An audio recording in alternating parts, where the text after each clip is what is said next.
I received this sentence as I expected and tried to control my feelings, not to show that I am afraid. This is Cold War Conversations. If you're new here, you've come to the right place to listen to first-hand Cold War history accounts. Do make sure you follow us in your podcast app or join our emailing list to keep up with the latest episode. Back in the 1970s, migrating from the Soviet Union was an unattainable dream for many, particularly Jews wanting to leave for Israel. To leave the Soviet Union for another country, it was necessary to obtain exit visas. In practice, many people found them impossible to get. On the morning of June the 15th, 1970, 16 Soviet Jews who had been refused exit visas appeared at Smolny Airport near Leningrad. They posed as a group going to a wedding, hence the name of the operation. The plan was devised a year before the attempted hijacking and was quite straightforward. They would target a small plane, book all the seats on it, and then commandeer the aircraft and leave the pilots behind, unharmed on the landing strip, while one of the conspirators would take control of the plane and fly it to Sweden. I speak with filmmaker Anat Kuznetsov, whose film Operation Wedding reveals the compelling and powerful story of her parents, who were the leaders of the group. Now, Cold War history is disappearing, but a simple monthly donation will help keep this podcast on the air. You'll be part of our community, you'll get a sought-after Cold War Conversations coaster as a thank you, and you'll bask in the warm glow of knowing that you're helping to preserve Cold War history. Hello there, my name's Andrew and I live in North London. I make a small contribution every month to Cold War Conversations because the stories are so good, they make the hairs on the back of my neck stand up. And that's good enough for me. If a monthly contribution is not your cup of tea, we also welcome one-off donations via coldwarconversations.com/donate. I'm delighted to welcome Anat Kuznetsov and the voices of many others to our Cold War conversation. When I was 5 years old, I was staying at a friend's place, and suddenly we watched TV, the news with our parents, and suddenly I see my mom and the newscast guy is saying, you know, she's a hero, she hijacked the plane. And this is what I remember, like those headlines, you know. And I was so proud of my mom. She was on TV as a 5-year-old. And then I also remember as a student in elementary school, then the teachers would ask me to get up and say, you know, Anat's parents are heroes, and Anat, you should tell the story. And I have no idea what they're talking about. You know, it was very. So I think maybe it gave me an inspiration to tell the story later in life. Yeah. You're fed up with telling it yourself. You say, go see the film. Tell me about your parents. My parents have very different backgrounds. The complete opposite. My father was born in Moscow to an assimilated family, and he was not aware that he is Jewish. It was a very communist environment, but he understood that he's Jewish by himself. He didn't look Jewish, you know, he didn't. So he somehow understood by himself, and he declared everywhere that he's Jewish, and he was like fighting people about it, you know, because that's what happens in the Soviet Union at that time. Being a Jew that's like the worst thing you can imagine, you know. And so he was brought up in this environment. And my mother, on the other hand, she was brought up in Riga, Latvia. Latvia was really recently been occupied by Russia just a few years before my mother was born. So before that, it was just a European country where Jews were, okay, they were murdered in the Holocaust, yes, but they were at least allowed to speak Yiddish, okay? So they did have more knowledge about Judaism, and they were, you know, like Jewish. They were celebrating all the Jewish holidays. My mother's first language was Yiddish.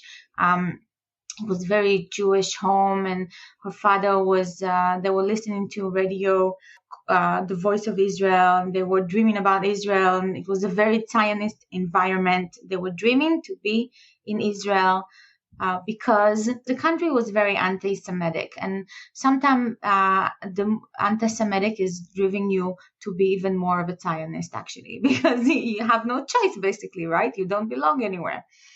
So they were brought up in a very different environment.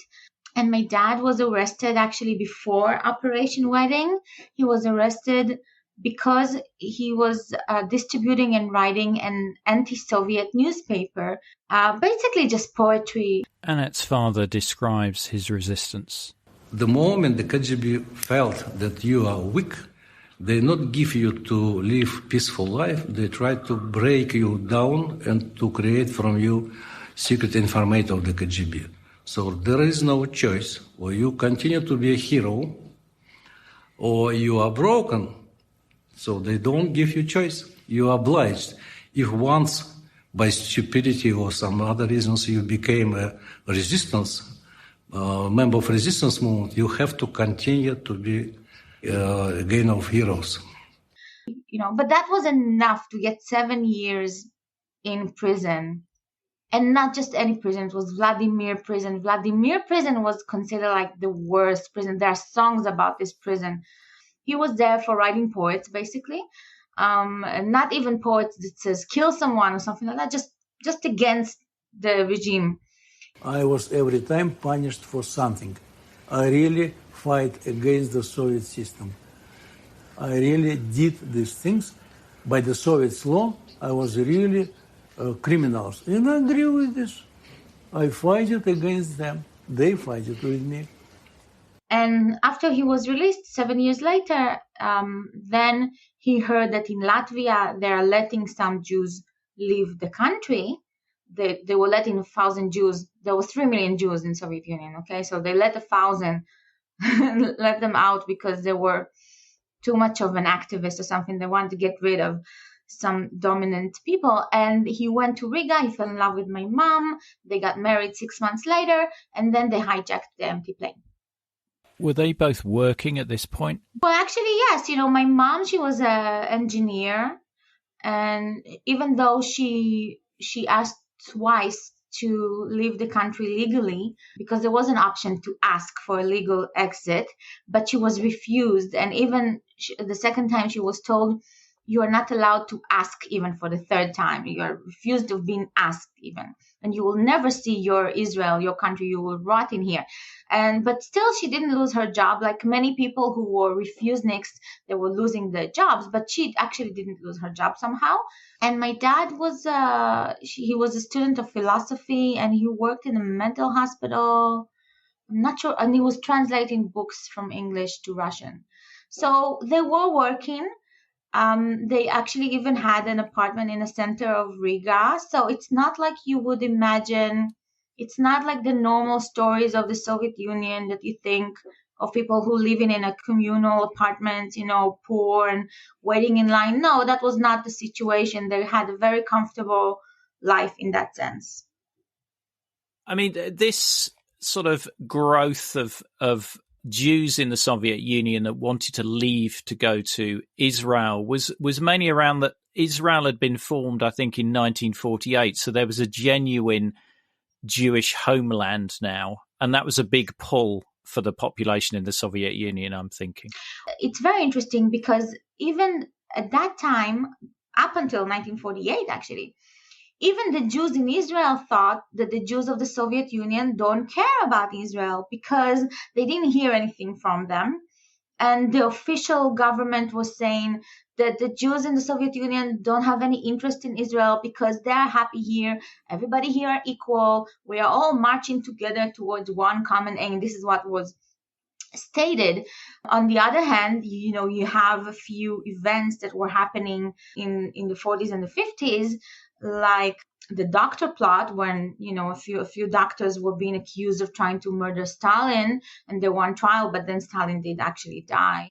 And also you have the poet, the night of the murdered poet, so Jews were not definitely not equal in the Soviet Union. Okay, some Jews had some success in the Soviet Union. I'm not saying that they didn't, but it was definitely, it was harder for them to get into university, and it was harder for them to do anything. And they also were expected to delete all identity of Judaism. So in 1948, what happened was that Golda Meir, first ambassador of Israel, she came to the Soviet Union, to Moscow, and she arrived, and it was Rosh Hashanah, which is the New Year's of the Jewish New Year.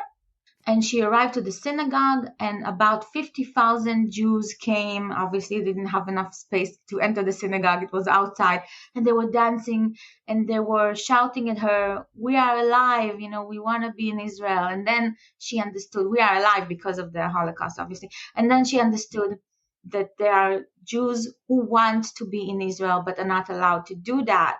And then once she arrived back to Israel, she talked to David Ben-Gurion about it, the first prime minister of Israel, and he actually created a secret office dedicated only for Soviet Jewry to let them out. It was a secret office up until the Soviet Union was collapsed. It was called Nativ. Nativ is a path. Your parents have tried the legal route to exit. They're not having any luck. How do they arrive at the plan for Operation Wedding? Whose idea is this? Well, the idea of Operation Wedding actually came from an activist in Leningrad, St. Petersburg today. And he was teaching a pilot, a Jewish pilot, he was teaching him Hebrew lessons, secretly, obviously, because it was not allowed. And then they started talking about escaping, really, because the Jewish pilot was fired from his job because he was Jewish, and he then understood that there is no place for him to be there. He needs to be in his home, his heritage homeland. So at first they thought about taking a flying balloon, and then they decided to take a huge plane, like 64, not huge, huge in that sense because it was all local flights, but 64 seats plane, and to fill it with only Jewish families. Of course, everybody knows why they're buying the tickets, where they're going to, and to take the plane outside of the Soviet Union. Of course, if you are flying from Leningrad, it's only a 15 minutes flight to cross the border. You're in the sea, you're still not in another country, but it's basically a 15 minutes, so you just need to change your direction and you're outside of Soviet Union. So they had about 50 people, they were trying to get 10 more. And the activist, he knew my mother because my mother used to distribute Hebrew learning books in Riga, Leningrad, Kiev. She was just traveling with the Hebrew books on the train and giving them away. So they knew her. And he came to my mom and he said, "Do you think you have a chance to get out of this country legally?" And she said, "No." And then he said, "Do you think you would want to hijack a plane to get out of this country?" And she said, "Yes." And she said, I recently got married, and my husband is a really brave man. He was in prison already for 7 years for anti-Soviet activity. I remind you that in the Soviet Union, if you were in prison, then you're probably one of the good guys, okay? It was a different situation. So she told my father, she told her brothers, they told a few other people. They got 10 people, no problem. But then the other 50 people in Leningrad decided to back down of the plan. And they said, "We're not going to do it, and we don't want you to do it too." And my parents agreed, but my father was traveling to see the pilot in Leningrad, and the pilot said, "No, I still want to do it." And so they agreed to take a 12-seat plane, a smaller plane, and they were 16 people. So, obviously they knew they would be caught, but the whole point was they were hoping maybe after a few years in prison they would be released, because a lot of the time they would let out people that were in prison already. So they were hoping for that, and they were hoping for people in the West to hear about it and fight for them. Of course, they couldn't even imagine the huge reaction that they did have at the end, but they thought something would happen. Yeah. So they knew that they were going to get caught. They knew it was hopeless to try this, but if they did get caught, there would be a lot of publicity around it, was what they were pinning their hopes on. They heard about about all the demonstrations in United States for human rights, and they were thinking they should do something for us too, but they definitely could not have imagined that it would be such a huge impact. I don't think anyone can imagine that. So I guess because so many people knew about the original plan, that's why they thought that, the KGB must be onto them. Well, yeah, you have 50 people that knew and backed down, but out of the 50 people that knew and backed down, there were another 50 people that knew and said no in the first place. Here's KGB General Oleg Kalugin. The Soviet system in that sense was very simple. you even if you have a dinner and there are more than 3 people, the KGB will get a report about what they talked at the dinner table. Anat's father was under no illusion of the dangers. Because in order to recruit 16 people, you have to speak with hundreds of them. And those of them who refuse to participate in this action, of course, they can keep silence. Of course, they told it about this plan to their friends, to their lovers, and so on. So told it was impossible to keep in secret. And even recently, I heard, I was in one of my, when I was touring with the film Operation Wedding, I was touring in the States, and someone in the crowd said, I actually knew about this plan. I was in Leningrad, and I was waiting for them to tell me the date because I wanted to join. And I was waiting, and nothing happened. Suddenly I read about it in the newspaper, and I was so mad because I wanted to be part of it, and no one even told me. It turned out that the KGB had set things up so the plane was available to them. Here's Anat's uncle describing the arrests. I remember that arrest that they called for boarding the plane, and so there was our plane. It was there was like small, just in front of the plane was standing. And the KGB guy, apparently, at that time, we didn't know, of course, he's KGB. He was like a director, standing here. And on the same time, they called for another plane, kind of. And they all KGB were standing. They were standing next to us, like 2 lines.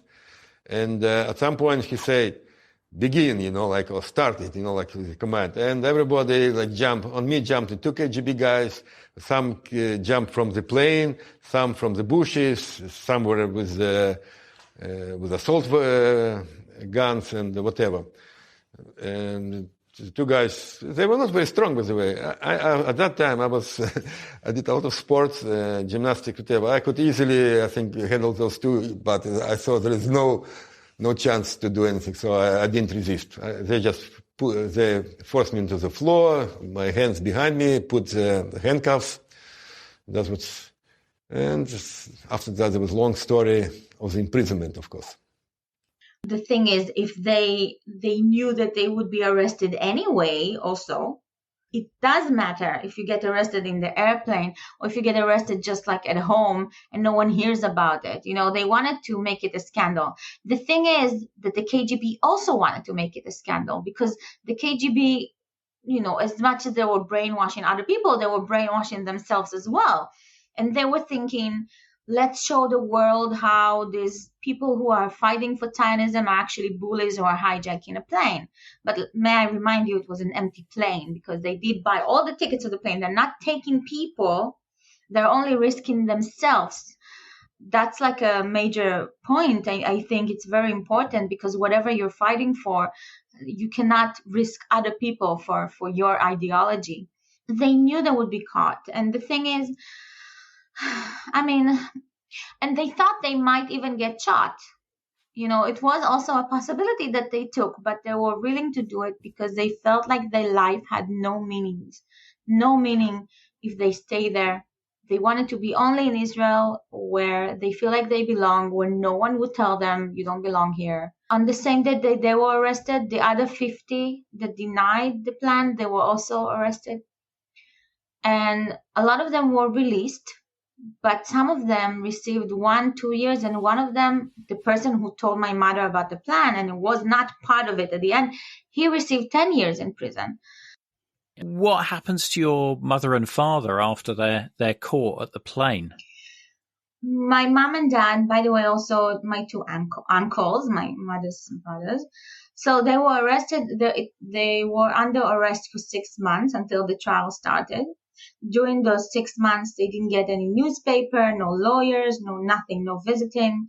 They were completely separated from each other, so they had no idea what was happening. They were under investigations. I don't know what's the point of the investigations anyway, because they were not hiding anything, basically.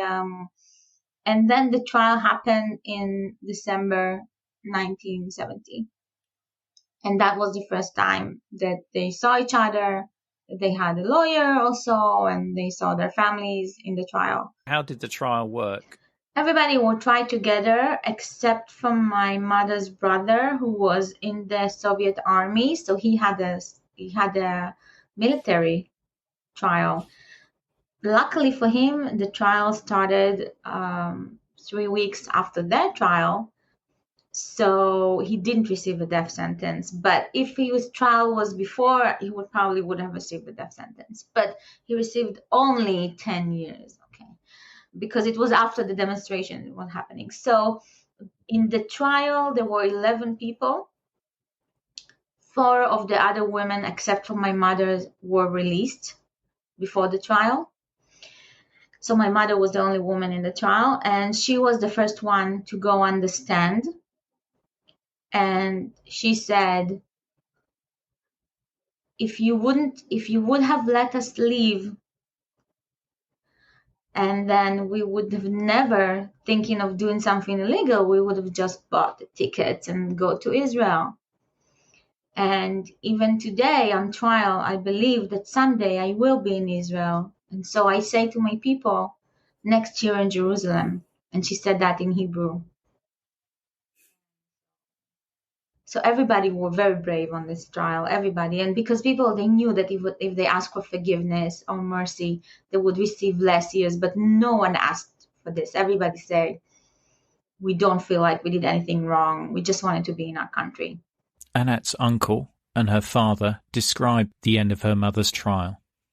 I felt that she's apparently going to be in trouble, because it will definitely...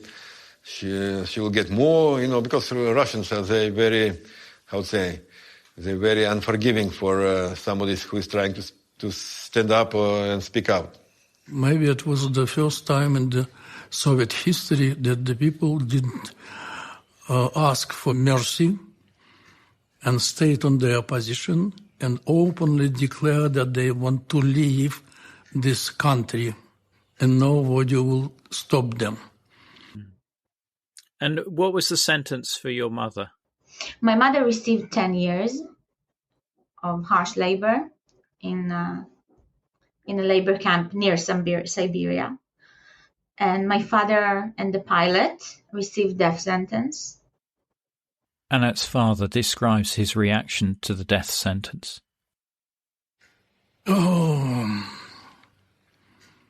okay, I received this death sentence as I expected and tried to control my feelings, not to show that I am afraid. Here's Anat's uncle again. Eduard Kuznetsov, I remember his words after he was sentenced to death. And he told me some of our friends get... it's funny, so I don't make it. It's emotional because I remember my feeling. Okay, at that time he told me that some of our friends get permit to leave to Israel. Somebody got freedom because of us, so it was not that bad even after all. There was some good about it. And the rest of the group received between 4 to 15 years in prison. Wow. What sort of conditions was your mother held under? Was under very harsh conditions. You can see it in the film. My film, we were visiting the place that my mother stayed during her arrest. It was very difficult for me to see it because I didn't even imagine. I was so naive, I was imagining like regular prisons, like our, prison or American or whatever, but not like this is definitely very like the moment you get in there, you're feeling extremely depressed. It's no light, no windows, no nothing. Like it's just terrible. It's a terrible place. It's a very powerful moment in the film. You see the conditions, and your mother walks out into where the exercise yard was and starts dancing. And that's what she used to do, is to try and presumably imagine the music and just to try and live the life that she had, but within the confines of the prison. It's incredible. Yes, I think it's definitely when it happened, when she started dancing, I realized this is the most powerful scene in my film. She started dancing the waltz in the prison yard. A few years later, we went to the same prison and we had the Latvian premiere of the film there. So that was a closure. And I thought to myself, I wish I could tell my mom when she was 25. I wish I could have told her that just in a few years, her daughter will make a film and we'll do the premiere in this very prison. There will be the premiere. I wish I could have told her. It might have been a comfort somehow. What was the international reaction to the trial and the sentences? It was an immediate reaction, and it's very interesting because I have, archives from demonstrations before the trial that there were after the arrest and before the trial. You see 50 people. There was one demonstration of 1,000 people. It was pretty big. But then after the sentences, it was absolutely amazing to see areas were completely closed down for demonstrations. New York and London and Paris and Australia and Spain, all over the world, they were demonstrating because how can you give a death sentence for people who just wanted to escape without hurting anyone? They weren't hurting anyone. And on the same time, and this is actually connected and important to this story, because on the same time in Spain, there were 6 death sentences for Basque who killed 2 policemen. They actually killed 2 policemen. They were terrorists. And Brezhnev, he was trying to, because, in Spain, it was the dictator, Franco, who was fascist. So there was always a fight between fascism and communism, right? Which is, by the way, for me, it's the same basically, but okay. So the communists were saying, look at these horrible death sentences in Spain. But then suddenly they give death sentences in Soviet Union for nothing. At least in Spain, they killed someone, so it makes sense. Golda Meir, the Prime Minister of Israel, at that time, she asked Franco to commute the sentences to save the Jews, basically because they knew that Brezhnev would have to fold. If Francisco Franco is given a commute sentences, then he will have to do it too. And that's what happened. Franco commuted the death sentences to 60 years in prison. The following day, Brezhnev commuted the death sentences of my father and the pilot. So here you go. He's the more humane once again in his eyes. Here's how Anat's father heard the news. He called me from the cell. I was sitting in the special cell for people who sentenced to death. It was on the 31st of December, about 11 o'clock at night. Can you imagine how I was afraid that I decided that 31st of December, before the new year, at 11 o'clock at night, definitely they want to kill me. What was your father's sentence commuted to? To 15 years. And also the pilot, 15 years of harsh labor. Though my dad said that his first term in prison, the one that was for the poetry, was much harder than the second time. The conditions. It was a different time. It was the 60s and the 70s were a different time in the Soviet Union. So he said in the 60s it was hunger. They were starving them. And he had no mattress to sleep on, so. I found it interesting that, Golda Meir managed to have that influence over Franco. Well, she gave him the message. He did do that. I don't know if it was only because she told him that. There was a lot of pressure on him as well. So, and he did give them 60 years. It's not like he released them. So maybe he also wanted to annoy Brezhnev. Maybe that was also part of his thought. I don't think it was because he was such a kind-hearted dictator that he wanted to save, the people. I think he had other reasons. But who cares? My father was alive thanks to that. So that's fine by me. I think it was in Spain and the Soviet Union's interest to try and build relations with the West. I think Franco wanted to no longer be such a international pariah, and Brezhnev was desperate for economic relations with the West. Were both your mother and father held in solitary confinement? My dad, no, but my mom, she was hitting an anti-Semitic prisoner.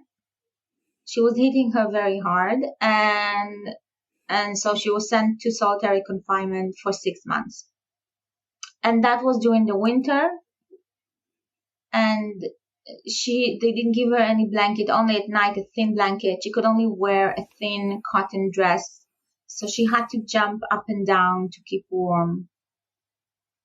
That was the situation for 6 months. I do not know how she was able to stay sane during that time, to be honest. It's like, I cannot understand. It's just, she's a very strong person. She is. And that was really nice when I was able to see her when we were preparing for this conversation as well. But that's incredible resilience, incredible. Mm-hmm. So the protests are going on in the US and around the rest of the world. What impact does that have? 1 week after the death sentence was commuted, the first airplane filled with Jews was going to Israel. So in the first year after their arrest, already 40,000 Jews were allowed to leave. And the following 9 years was 254,000 Jews. Wow. And prior to that, what would it have been? Tens, hundreds? Well, in the 60s, 1960 to 1969, there were only 3,000 Jews allowed out. So so that's, you can see the difference, obviously. But still, not everybody were allowed to leave. Not everybody. You still have to ask for permission. Only some received, some did not. And in the 80s, they closed it up again. Yeah, because I think what the Soviets used to do is say, well, if these people know stuff that we think is secret, then we're not going to let you go out because your head has Soviet secrets inside it. Well, I think actually they were holding people like slaves, right? Because the whole country, the only jobs were government jobs. And if you suddenly are able to have businesses outside the Soviet Union, you can leave, you can get out. Maybe you'll be like smarter. Maybe you'll be able to rise up against the regime. I think they were just trying to make people the slaves of their countries, prisoners of their country. And they didn't want them free because they were afraid the Soviet Union will collapse because of that. So did your mother serve her full sentence? She was released after 4 years. It was thanks to a secret spy exchange. A Soviet spy was caught in Israel. but no one knew about it. It was a secret. And of course, the KGB, they didn't just want to release my mom. They want to show that they are humanitarians, that this is why they release her. So they come to my mom and they tell her, we can release you and let you go to Israel if you just say that you are sick and you are asking for amnesty. And she said, I will never ask you for anything. And I'll remind you that she thought she still have 6 more years to go, and they're not asking her to say forgiveness. They just say, just say that you're sick and we'll let you go because you're sick. And she just didn't trust them, and she had very strong instincts. They still had to let her go. So they did let her go. Ruth Bar-On from the Israel Council for Soviet Jewry describes Anat's mother's release. Silva was exchanged for a spy, Yuri Linov. For us, it didn't matter. It was Yuri Linov or someone else. We just wanted her out. And we were so grateful that there was someone that one could exchange her for. If you only knew how many thousands of people, tens of thousands of people wanted to come to meet her, Silva was really a symbol of the heroism the world over. And when she arrived in Israel, everybody wanted to be there, Israelis and non-Israelis. If you could sell hundreds of thousands of tickets, you would have sold them because, really everybody wanted to be there. And she came to Israel and immediately started learning English and Hebrew very quickly to start doing speeches in Israel and around the world.